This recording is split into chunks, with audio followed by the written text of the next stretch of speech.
The lights were already too bright. Not just studio bright, expose your secrets bright. The kind of light that doesn't just show your face, it shows the cracks. The cameras were rolling, but the room felt frozen, like everyone sensed something was about to snap. Rasheeda sat stiff, fingers locked together so tight her knuckles had turned pale. Her smile, gone. Her eyes, guarded. Across from her, Yandy leaned back in her chair, calm in a way that didn't match the heat in the room. That calm wasn't peace, it was preparation. Nobody was talking yet, but the tension was loud. You could feel it buzzing in the air like a wire about to spark. Kirk sat beside Rasheeda, shoulders stiff, jaw tight, staring straight ahead like if he didn't move, none of this would be real. But reality doesn't disappear just because you refuse to look at it. And then Yandy shifted in her seat, crossed her legs, and said 5 quiet words that cracked the whole room open. "Since we telling the truth." And just like that, everything Rasheeda thought she could control slipped right through her hands. Rasheeda didn't start out as the woman people saw on that stage. Before the glam, before the business empire, before her marriage became a headline, she was just a young woman with big dreams and an even bigger heart. She worked for everything: long nights, studio sessions, building her brand piece by piece while learning how to survive in an industry that doesn't hand out mercy. She wasn't loud for attention, she was loud because nobody listened to quiet girls. Then came love, or what looked like love. Kirk wasn't just her partner, he became her story, her ride or die, the man she built a life and a business with. They weren't just a couple, they were a brand, power duo energy, matching moves, shared dreams. But behind every power couple photo is a real house with real arguments, real tears, and real nights where sleep doesn't come easy. The first time rumors hit, Rasheeda stood firm. "We good," she said, over and over, publicly, privately. She defended her marriage like it was a fortress. But the thing about fortresses is, they only look strong from the outside. Inside, the walls were already cracking. Still, she stayed, she fought, she forgave. She told herself love meant loyalty, and loyalty meant enduring. She believed holding her family together mattered more than how much it hurt to do it. And people respected that, at first. They called her strong, a real one, a woman who stands by her man. But strength and silence can look the same, until one day the silence starts suffocating you. And that reunion stage, that was the day the air ran out. Yandy didn't raise her voice. That's what made it worse. She didn't need to shout. Her calm was sharper than yelling. "Rasheeda," she said slowly, eyes steady, "you keep saying everything's solid at home. But if it's so solid, why are you always the one defending it?" The room shifted. You could feel people sit up straighter. That wasn't shade, that was a spotlight. Rasheeda laughed, but it came out thin. "Because I'm a wife, that's what wives do." But here's the twist. Yandy didn't blink. "No," she said softly, "that's what women do when they scared to look at the truth." Boom. Kirk's head dropped just a little, not enough for everyone to notice, but enough. Rasheeda's smile disappeared. "Don't play with me," she snapped. "You don't know my marriage." Yandy tilted her head. "I know what we all saw.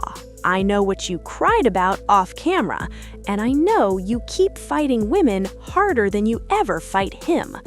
The room went dead quiet. Even the producer stopped whispering. Rasheeda turned to Kirk, like she expected him to jump in, to say something, anything. But he just sat there, hands together, lips pressed tight, frozen. That silence, it was loud. "You got something to say?" Rasheeda asked him, voice shaking now. Kirk cleared his throat, but nothing came out. He adjusted his jacket, looked at the floor, and right there, the power shifted. Yandy leaned forward, voice still even. "You mad at everybody else, Rasheeda, but the one person who keeps hurting you, you protect him like he's the victim." Rasheeda's eyes watered instantly, not soft tears, angry ones, the kind you fight because once they fall, you lose control. "I'm not no victim," she shot back. "I didn't say you were. I said you deserve better than what you pretending is enough." That hit different. The camera zoomed in. Rasheeda's chest rose and fell faster now. Her voice got louder, but weaker at the same time. "You think you better than me? You think your relationship perfect?" "No," Yandy said, "but I won't lie to myself on national TV just to keep a picture alive." Oof.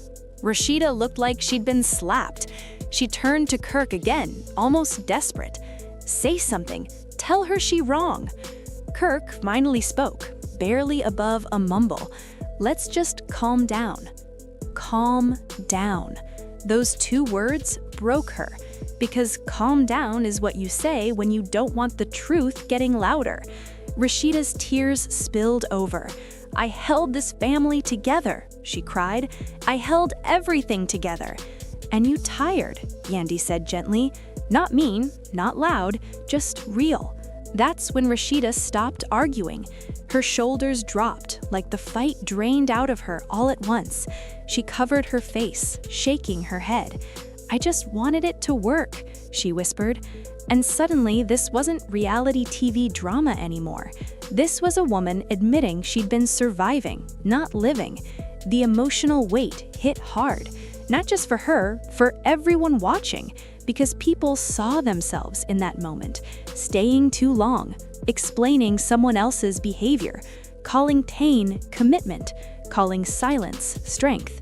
Rasheeda wasn't just crying over Kirk, she was crying over years of swallowing hurt so the world wouldn't see her break, over defending a love story that kept rewriting itself into something she barely recognized, over realizing loyalty doesn't fix betrayal, it just delays the heartbreak. Her kids, her business, her image. She built an empire while carrying emotional weight that never showed in the pictures. And now, in front of everyone, the mask slipped, not because she was weak, but because she was human. Kirk sitting there, quiet, was the final blow. No grand speech, no passionate defense, just stillness. And sometimes silence answers questions words never could. By the end, Rasheeda wasn't yelling, she was quiet, and that quiet felt heavier than all the screaming earlier. The cameras caught her wiping her face, breathing slow, like she was trying to gather pieces of herself off the floor. Yandy didn't gloat, didn't smirk. She just watched with a look that said, "I know that pain." Because this wasn't about winning an argument, it was about facing truth. And truth doesn't always come wrapped in kindness. Sometimes it comes sharp, sudden, and public. But here's the part nobody expected. Rasheeda didn't walk off stage angry. She stayed, took a deep breath, looked straight ahead, and for the first time, she didn't defend anything. She didn't explain, she didn't protect an image. She just sat there in her truth, messy, painful, real. And that might have been the strongest thing she's ever done. Because sometimes breaking down isn't the end of the story. Sometimes it's the moment the real one finally begins.